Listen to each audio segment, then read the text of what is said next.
Halo, selamat siang. Nama saya Erik Renata. Saya pemilik dari Vernonia Nursery yang berlokasi di Bogor.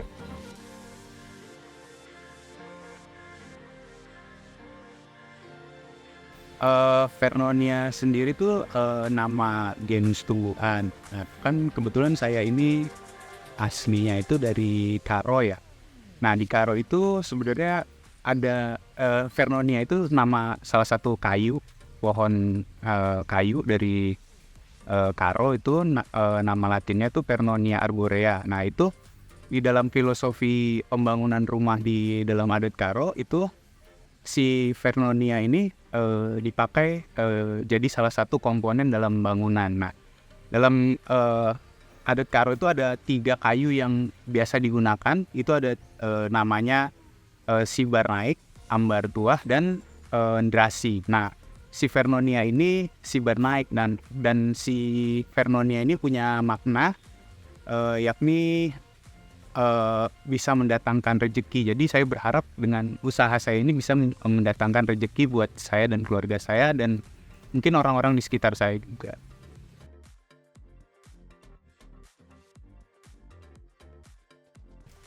Kebetulan latar belakang pendidikan saya itu adalah pertanian dan saya kuliah di IPB ambil jurusan agronomi dan hortikultura. Kemudian saya lanjut lagi ambil S2 di jurusan pemulihan dan bioteknologi tanaman.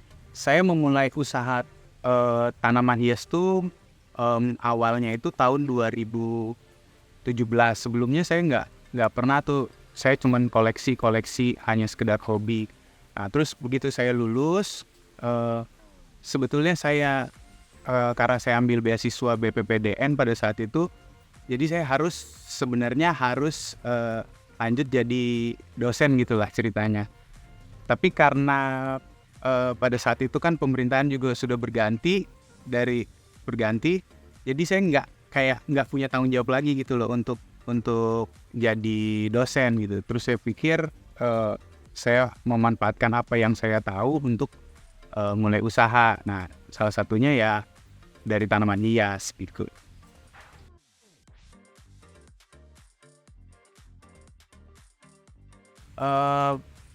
Jadi pertamanya tuh saya anggrek.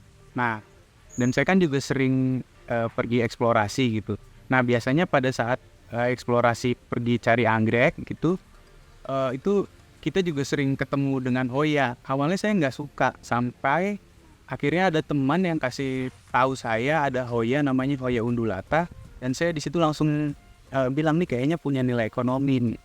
Nah, akhirnya saya coba memperbanyak dan terus kita pergi eksplorasi, akhirnya dapat hoya lagi yang menarik gitu, akhirnya diperbanyak dan lama-lama ya jadi main bisnis kita gitu.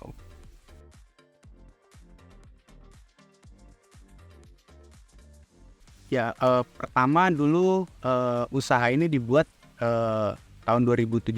Saya pertama tuh buat lab rumahan dulu. Jadi di dalam rumah saya buat lab kecil-kecilan itu untuk memperbanyak anggrek. Nah, terus lambat laun bertambah komoditasnya dari tanaman hias lain sama salah satunya hoya gitu.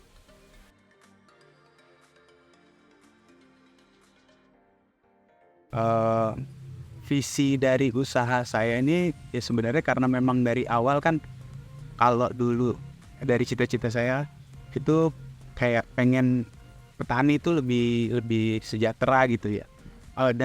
Dan istilah petani itu nggak punya kayak nggak direndahkan lah gitu sama orang gitu. Bahwa petani juga bisa maju gitu, petani juga bisa sukses.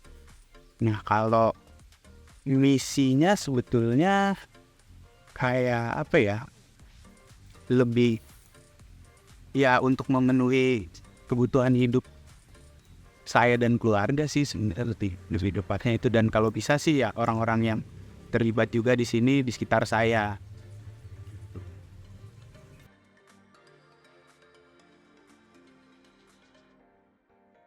Yang membedakan itu, jadi kita ini hoya itu ya punya standar ya untuk diperbanyaknya, terus media tanamnya juga ada standarnya juga, itu yang kita kembangkan protokolnya juga. Terus kemudian saya di samping hanya memperbanyak itu kan saya juga mengembangkan Hoya ya melalui pendekatan seleksi. Biasanya kita seleksi tanaman-tanaman yang udah punya potensi, misalnya kayak di Hoya ini ada yang karakternya ada yang splash gitu.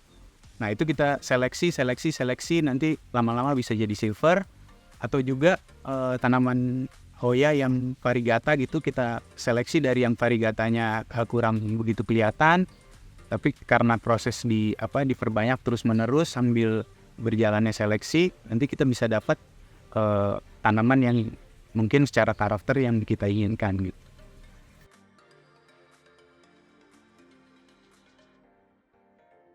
Jadi kalau Indonesia ini kan terutama Asia dan Oceania, salah satunya Indonesia ini kayak center of origin dari si Hoya ini kan. Jadi menurut hemat saya karena di sini pusatnya gitu, salah satu pusatnya, jadi ya kita harus pertama harus bangga dengan kekayaan alam kita sendiri, dan kita juga harus bisa memanfaatkannya, terutama kita memanfaatkannya dalam arti yang positif gitu.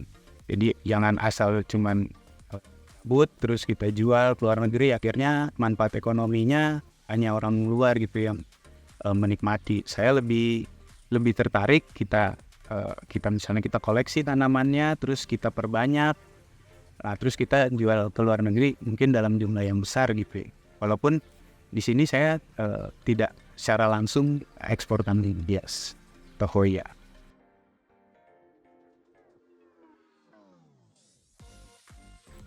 Pertama kan tadi saya udah bilang ya bahwa Hoya yang bikin saya jadi mau bertani Hoya tuh pertama tuh Hoya undulata.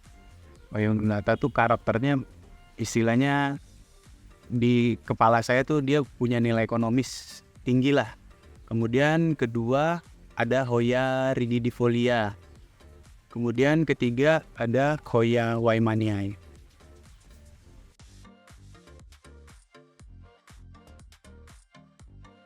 Untuk Hoya sendiri ini kan penggemarnya itu tidak sebanyak tanaman-tanaman hias lain ya. Jadi jatuhnya Hoya ini kalau menurut saya lebih ke tanaman hias yang eksotis gitu. Jadi pasarnya bisa dibilang masih terbatas. Cuman karena pemainnya juga terbatas, jadi menurut saya tetap masih ada potensi gitu. Dan mungkin ke depannya apalagi ditambah sekarang kan kita sering lihat ada konten-konten kreator gitu menaikkan nama Hoya, ya mungkin itu bisa jadi bisa membantu Hoya juga lebih dikenal gitu loh, baik lokal maupun internasional.